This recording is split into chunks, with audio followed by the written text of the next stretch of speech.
তো বন্ধুরা আজ আমরা এখানে ঝুড়ি দিয়ে চিংড়ি মাছ ধরবো এইখানটাতে। দেখি বন্ধুরা আমরা এখানে চিংড়ি মাছ কি চিংড়ি মাছ পাই, বড় নাকি ছোট।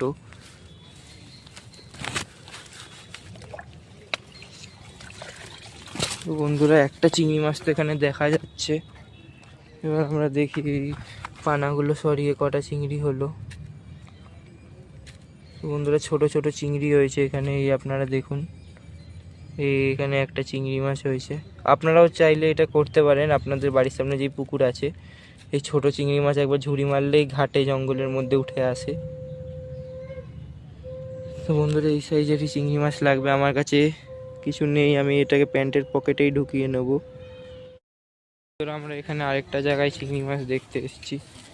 এই মাছ দিয়ে শোল মাছ, এই মাছ সব মাছই ধরা যায়, তাই জন্য আমরা এই চিংড়ি মাছ নিতে এসেছি এখান থেকে।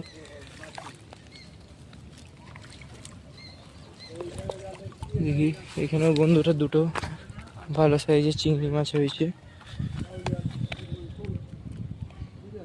বন্ধুরা এই পুকুরে অনেক শোল মাছ আছে, এই জন্য এই চিংড়ি মাছগুলোকে দিয়ে আমরা শোল মাছ ধরব। তো বন্ধুরা আমরা আবার এখানে পুকুরে এসেছি, এবার আমরা এই সাইডটাতে দেবো।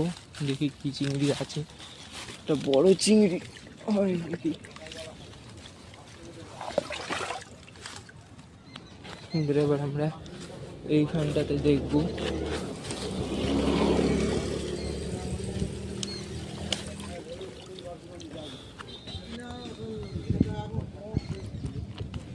সাইড হয়ে এলাম, এইবার বন্ধুরা অনেক কটা বড় বড় চিংড়ি হয়েছে।